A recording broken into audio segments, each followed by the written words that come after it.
Assalamualaikum warahmatullahi wabarakatuh. Selamat pagi kawan-kawan semuanya. Semoga kita selalu dalam lindungan Allah dan harus tetap bersemangat ya. Walaupun dalam situasi seperti ini kita harus tetap belajar. Nah, kali ini saya akan mengajak kawan-kawan untuk bersama-sama belajar mengenai teks biografi. Ada yang sudah tahu teks biografi itu apa? Nah, dari pengertian menurut Kemendikbud pada tahun 2014, teks biografi adalah teks yang mengisahkan tokoh atau pelaku peristiwa dan masalah yang dihadapinya. Nah, biografi memuat identitas dari peristiwa yang dialami seseorang, termasuk karya dan penghargaan yang diterima dan permasalahan yang dihadapinya. Jadi, teks biografi adalah teks yang mendeskripsikan atau menceritakan tentang riwayat seseorang. Nah, riwayat seseorang itu bisa mungkin riwayat diri sendiri atau ibu bapak, kemudian pahlawan dan tokoh-tokoh bangsaan atau aktor aktris Indonesia seperti itu. Nah, ada lagi struktur teks biografi. Mungkin kawan-kawan ada yang sudah mengetahui ya apa saja struktur teks biografi. Nah, struktur teks biografi ada 3. Yang pertama ada orientasi atau setting. Yang kedua ada kejadian atau peristiwa penting. Dan yang ketiga ada reorientasi. Nah, orientasi adalah yang berisi gambaran awal tentang tokoh atau pelaku di dalam teks biografi secara umum. Nah, pengertiannya bisa dilihat di atas. Nah, kemudian yang kedua ada kejadian atau peristiwa penting. Berisi rangkaian peristiwa yang disusun secara kronologis menurut urutan waktu. Yang ketiga ada reorientasi, berisi komentar, evaluatif atau pernyataan simpulan mengenai rangkaian peristiwa yang telah diceritakan sebelumnya.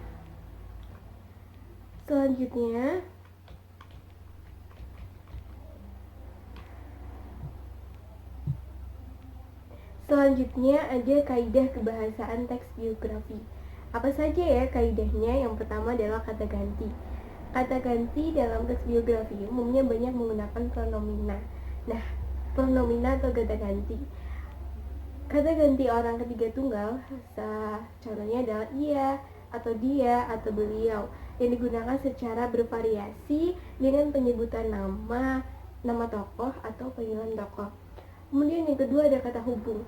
Contoh konjungsi intra kalimat diantaranya adalah dan, tetapi, lalu, kemudian. Nah, sedangkan contoh konjungsi antar kalimat diantaranya adalah akan tetapi, meskipun, demikian, oleh karena itu.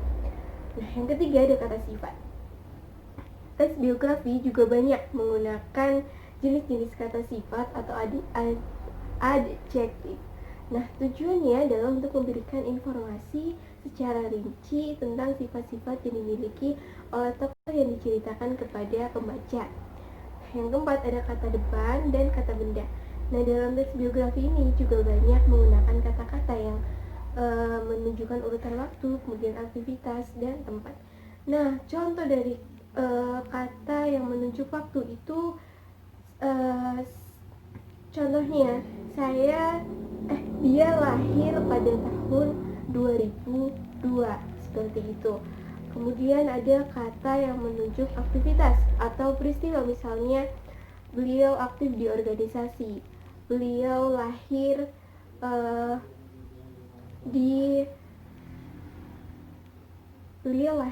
Bandung seperti itu. Kemudian atau ada lagi kata-kata yang menunjuk tempat, contohnya di Yogyakarta, beliau lahir di Bandung seperti itu ya. Kemudian yang kelima ada kata kerja.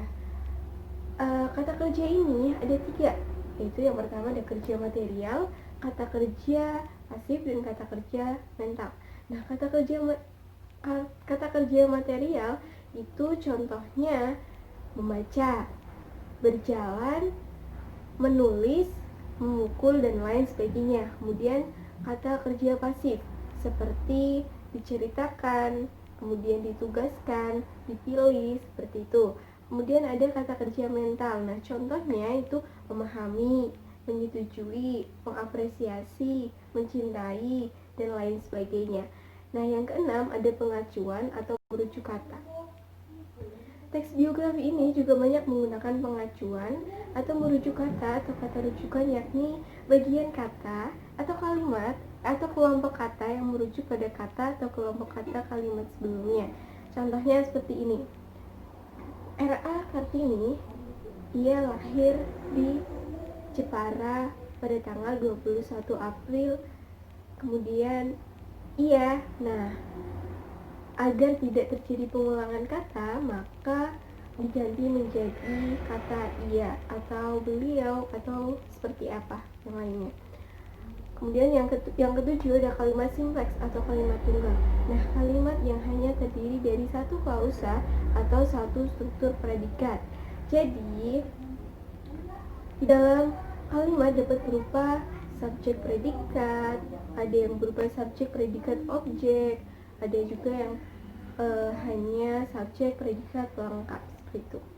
Nah, contohnya bisa lihat di atas ada biografi dari Chairil Anwar. Di situ sudah ada ya strukturnya, ada orientasi pada bagian atas, kemudian peristiwa dan masalah, ada reorientasi. Nah, kemudian ada juga kaidah kebahasaan, tuh ada kata ganti, kata hubung, kata sifat, kemudian kata depan dan kata benda, menunjukkan kata kerja, pengacuan atau merujuk kata. Yang ketujuh ada kalimat simpleks dan kalimat tunggal.